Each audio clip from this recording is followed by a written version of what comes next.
พี่น้องจากเหตุการณ์แผ่นดินไหวเมื่อวันที่ 28 มีนาคม 2568 เวลา 13:26 นาที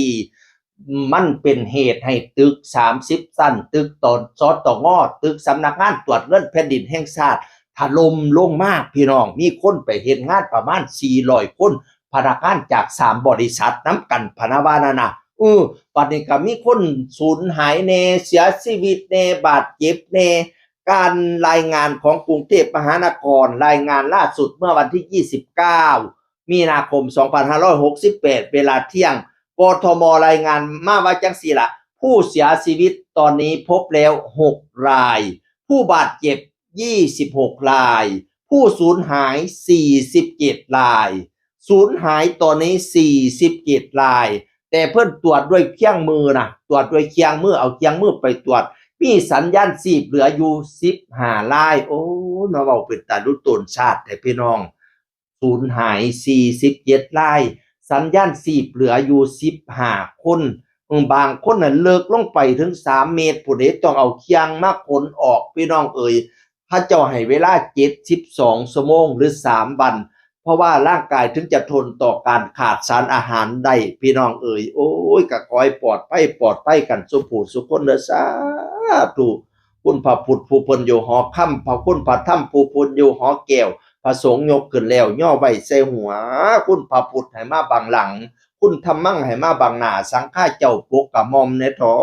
นพระอินทร์พระพรหมพระยมพระการเทพบุตรจันหาเทวดาชั้น4แม่ธรณีผู้ค้ำน้ำให้กินผู้ค้ำดินให้อยู่เจ้าปู่เจ้าย่าเจ้าผู้เจ้าผาเจ้านาเจ้าให้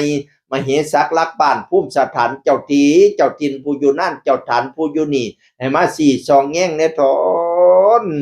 เทพบุตรผู้อยู่เมืองป่าเทวดาผู้เพิ่นอยู่เมืองหมอกแถนกกแต่บ่เฮาแถนเฒ่าแต่โบราณลูกมาบ้านหลานมาเอิ้นเชิญเจ้ามากกมาบังมากังมาเหลี่ยมให้ปลอดภัยสุผู้สุคนแน่ทอนอัญญาเอ้ยเนาะเฮ้ยสูง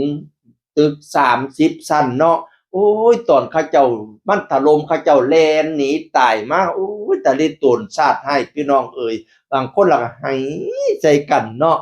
บางคนก็กอดกันน้ำตาย่อยย้ำยะย้ำยางนั่งพิมพ์กันปัดนั่นพี่น้องเอ้ยให้ใส่กันห้องโฮโพชังกาผู้ลางคนออกมาได้แต่ผัวบ่ออกมาเตียก็ห้องหาผัวออกมาเด้อก้อยท่าเจ้าอยู่พนาวานาโอ้ยเห็นแล้วกาโทอัดทั้งพี่น้องเอ้ยอัตตานาราชดุตนชาติหายจังสิล่ะชีวิตมนุษย์พี่น้องเอ้ยบ่ว่าสิเป็นคนรวยคนจนบ่ว่าสิเป็นเศรษฐีเป็นยาโจกบ่ว่าสิเป็นบัณฑิตปริญญาเอกปริญญาโทหรือว่าจบป.4 ป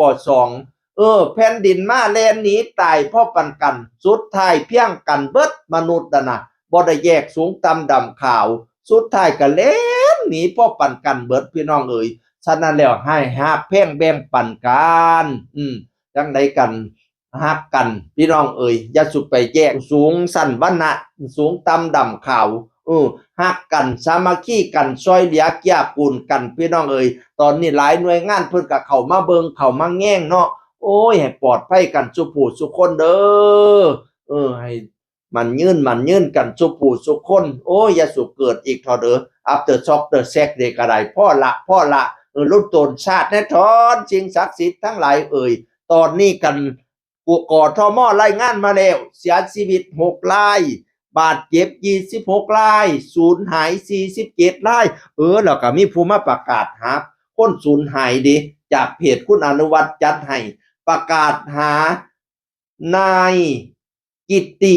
ปิ่นทับทิมช่างไฟฟ้าทำงานอยู่ชั้น26พนาวานานะโอ้ยจักไปอยู่มุมใดเนาะอีพ่อเอ้ยเฮ็ดอยู่ชั้น26พนาวาอายุพอสมควรแล้วอีกผู้นึงเป็นผู้บ่าวน้อย18ปีนายวรวุฒิตีวุฒิอายุ18ปีเรียนอยู่ชั้นปวช3ช่วงปิดเทอมไปฝึกงานพนาวานาก่อนเกิดเหตุเมื่อวานตอนเที่ยงแม่น้องโทรหาน้องบอกว่ามาทำงานอยู่ชั้น16พนาวาโอ้ยตอนนี้ขาดการติดต่อให้ปลอดภัยเด้อบักหล่าเอ้ยโอ้ยรุดตนชาติให้พี่น้องเอ้ยน้ำตาขอยสิหงไว้น้ำมันยืนปลอดภัยสุผู้สุคนเสียงคนเก่ามาเว้าสู่ฟังสวัสดีครับ